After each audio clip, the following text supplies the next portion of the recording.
27 رجب جو ہے وہ معراج کی مناسبت نہیں ہے، بلکہ یہ مناسبت ہے وحی کے نازل ہونے کی مناسبت ہے، کہ جب سب سے پہلے جو ہے وہ حضرت جبرائیل علیہ السلام وحی کے طور پر رسول خدا صلی اللہ علیہ وآلہ وسلم کے پاس تشریف لائے، اور اس دن کو ہم کیا کہتے ہیں کہ رسول مبعوث برسالت ہوئے، کہ ان کو جو ہے وہ بھیجا گیا رسول کے طور پہ کہ اب وہ اپنی مشن کا کیا کریں، آغاز کریں۔ اگرچہ یہ بات ہمارے نزدیک واضح ہے کہ رسول اور امام جب پیدا ہوتے ہیں تو اسی وقت سے وہ معصوم ہوتے ہیں، اسی وقت سے وہ نبی اور امام ہوتے ہیں، لیکن جو ایک آغاز ہے، ایک جو سسٹم کا پریکٹیکل طور پہ آغاز ہے، اس کے لیے ظاہری بات ہے وہ جو 40 سال کی عمر ہے رسول خدا صلی اللہ علیہ وآلہ وسلم کی، اسی دن کیا ہے آغاز ہوئی۔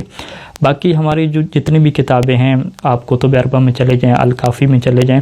وہاں پر یہ واضح روایات موجود ہیں کہ جو 27 رجب ہے یہ وہ پہلا دن ہے کہ جس دن جو ہے وہ رسول خدا صلی اللہ علیہ وآلہ وسلم کی پر وحی کا آغاز ہوا۔ الکافی کی 2 روایات میں آپ کے سامنے پیش کروں گا۔ ایک مرحوم کلینی نے جو ہے وہ اپنی سند سے امام صادق علیہ السلام سے روایت کی ہے کہ جس میں امام علیہ السلام نے فرمایا کہ یوم 27 من رجب نبئ فیہ رسول اللہ، کہ 27 رجب وہ دن ہے جس دن جو ہے وہ اللہ کے رسول کے اوپر جو ہے وہ نبوت نازل کی گئی، ان کو پیغام بیچا گیا۔ اور اسی طریقے سے شیخ کلینی علیہ الرحمہ نے اپنی سند کے ساتھ امام کاظم علیہ السلام سے بھی یہ روایت نقل کی ہے کہ جس میں امام کاظم علیہ السلام یہ فرماتے ہیں کہ بعث اللہ عز وجل محمدً رحمۃ للعالمین فی 27 من رجب، کہ 27 رجب کو جو ہے وہ اللہ نے اپنے جو ہے وہ حبیب جو محمد ہیں ان کو جو ہے وہ عالمین کے لیے رحمت بنا کر بھیجا۔ اسی طریقے سے شیخ صدوق علیہ الرحمہ نے من لا یعذر الفقیہ میں اور بہت سارے دیگر علماء نے بہت ساری روایات اہل بیت علیہ السلام سے نقل کی ہیں کہ جو 27 رجب ہے یہ جو دن ہے وہ وحی کے آغاز کے دن ہے، یہ جو دن ہے وہ رسول خدا صلی اللہ علیہ وآلہ وسلم کی بعثت کا آغاز ہو رہا ہے، وہ مبعوث برسالت ہو رہے ہیں، یہ وہ دن ہے۔ اب یہاں پہ جو ایک اور نظریہ آیا جاتا ہے اہل سنت کے ہاں کہ قرآن کا جو آغاز ہے وہ 27 رجب کو نہیں ہوا بلکہ وہ ماہ رمضان میں ہوا، اور اس کے لیے سورہ قدر جو ہے وہ قرآن مجید کی آیت پیش کی جاتی ہے کہ انا انزلناہ فی لیلۃ القدر، کہ ہم نے قرآن کو جو ہے وہ لیلۃ القدر میں کیا ہے نازل کیا۔ تو مفسرین نے اس بارے میں مختلف جواب دیے ہیں کہ جس میں سے ایک مختصر جواب یہ ہے کہ یہ جو کہا جا رہا ہے کہ ہم نے قرآن کو لیلۃ القدر میں نازل کیا، حالانکہ قرآن جو ہے وہ 23 سال میں 23 ایئرز میں کیا ہے نازل ہوا، تو یہ وہ قرآن کا نزول دفعی ہے کہ ایک ہی دفعہ میں قلب مصطفیٰ پہ کیا ہے قرآن کو نازل کر دیا گیا۔ پھر اس کے بعد آیات جو ہیں وہ قرآن مجید کی مختلف ہیں کہ جس میں جو ہے وہ سورہ بنی اسرائیل کی 106 نمبر یہ آیت موجود ہے کہ وہ قرآن فرقناہ، اور قرآن کو ہم نے جدا جدا رکھا ہے لتقرأوا للناس، تاکہ آپ لوگوں کو جو ہے وہ یہ پڑھ کے سنائیں ٹھہر ٹھہر کے، وَنَزَّلْنَاهُ تَنزِيلًا، اور ہم نے اس کے بتدریج کیا نازل کیے۔ یعنی یہ آیت کہہ رہی ہے کہ قرآن کو ہم نے سٹیپ بائی سٹیپ تدریج کے ساتھ الگ الگ طور پہ نازل کیا ہے، اور سورہ جو قدر میں ہے وہ یہ کہہ رہی ہے کہ ہم نے قرآن کو ایک ہی دفعہ میں کیا ہے پورے کے پورے نازل کر دیا گیا۔ تو جو قرآن کا نزول دفعی ہے وہ ہو سکتا ہے کہ لیلۃ القدر میں ہو، وہ ماہ رمضان میں ہو، لیکن جو قرآن کا آغاز ہے کہ جس ترتیب سے رسول خدا کو کہا جاتا تھا کہ اب یہ والی آیت پڑھیں، اب یہ والی آیت نازل ہو رہی ہے، تو اس ترتیب پر جو آغاز ہے وہ 27 رجب کو کیا ہوا ہے، یہ وہ پہلا نقطہ تھا۔ دوسرا نقطہ کہ جب وحی کا آغاز ہوا اور یہ جو پہلی آیات نازل ہوئیں سورہ علق کی 5 جو آیات نازل ہوئیں، بسم اللہ الرحمن الرحیم اقرأ بسم ربک الذی خلق، اس آغاز کے بارے میں جو اہل سنت کے مصادر ہیں ان کی کتب ہیں، اس میں عجیب و غریب سی روایات پائی جاتی ہیں کہ جس کے اوپر رسول خدا صلی اللہ علیہ وآلہ وسلم کی شخصیت کے اوپر بھی اعتراض کیا بنتا ہے۔ کہ وہ روایت یوں ہے کہ جب وہ فرشتہ جو ہے وہ وحی لے کر نازل ہوا تو اس نے جو ہے وہ کہا کہ اے محمد جو ہے وہ تم پڑھو، تو آگے سے پیغمبر اسلام نے کہا کہ میں تو نہیں پڑھ سکتا، میں تو پڑھا ہوا ہی نہیں ہوں۔ تو پھر کہتے ہیں کہ فرشتے نے جو ہے وہ پیغمبر اسلام کو پکڑا اور اتنا زیادہ ان کو دبایا کہ جو ان کی قوت برداشت سے بھی کیا باہر تھا۔ اسی طرح 3 دفعہ جو ہے وہ رسول خدا کو کہتا رہا کہ پڑھو، اور رسول خدا کہتے رہے کہ میں تو پڑھا ہوا بھی نہیں ہوں، اور وہ فرشتہ کیا انہیں تکلیف دیتا رہا، اذیت دیتا رہا۔ اور پھر جو ہے وہ اللہ کے رسول لرزتے ہوئے کانپتے ہوئے جناب خدیجہ کے پاس تشریف لائے، اور جناب خدیجہ نے جو ہے وہ ان کو حوصلہ افزائی دی ان کے، اور پھر جو ہے وہ اپنے چچا زاد بھائی جو ورقہ بن نوفل ہے ان کے پاس حضرت خدیجہ ان کو لے گئیں، اور تو ورقہ بن نوفل نوفل نے انہیں جا کے خبر دی کہ یہ جو ہے نا جو آپ کو اس طرح کہا جا رہا ہے کہ پڑھو، تو یہ وہ نبوت ہے، اور یہ جو فرشتہ جو نازل ہو رہا ہے یہ حضرت جبرائیل ہوں گے اور وہ وہی لے کر کے آئے ہوں گے۔ تو یعنی ایک تعجب کی بات ہے کہ اللہ ایک ایسے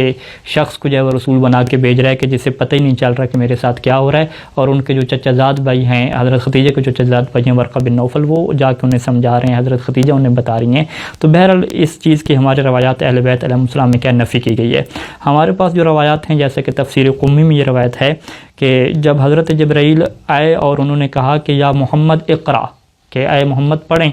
تو آگے سے پیغمبر اسلام نے یہ نہیں فرمایا کہ میں پڑھا ہوا نہیں ہوں، بلکہ فرمایا کہ وما اقراؤ، کہ میں کیا پڑھوں، کہ یہ بتائیے کیا پڑھنا ہے۔ تو پھر حضرت جبرائیل نے فرمایا کہ اقرا بسم ربک الذی خلق، کہ اپنے اس رب کے نام سے پڑھیں کہ جس نے آپ کو پیدا کیا۔ پھر یہ جو روایت ہے امام محمد باقر علیہ السلام کی ہے کہ اس میں جو ہے وہ امام فرماتے ہیں یعنی خالق نورک الاقدم، کہ آپ کے نور کو پیدا کیا، پھر جو ہے وہ آپ کے نور سے جو ہے وہ علی علیہ السلام کو جو ہے وہ خلق فرمایا، اور پھر قرآن کی آیت نازل ہوئی کہ اقرا وربک الاکرم الذی علم بالقلم، یعنی علم علی ابن ابی طالب علیہ السلام، کہ اس رب کے نام سے پڑھیں کہ جس نے جو ہے وہ قلم کے ذریعے سے سکھایا، یعنی علی علیہ السلام کو سکھایا، اور علم الانسان ما لم یعلم، اور یعنی علم علی من الکتابۃ لکا، اور علی علیہ السلام کو جو ہے وہ کتابت لکھنا سکھایا کہ علی علیہ السلام آپ کے لیے کیا ہے لکھیں گے اور کاتب کیا ہے وہی بنیں گے۔ اور اسی طریقے سے جو ہے وہ بحار الانوار میں اور دیگر کتب میں یہ روایت بھی موجود ہے کہ جب رسول خدا صلی اللہ علیہ وآلہ وسلم کے اوپر وحی نازل ہو گئی تو وہ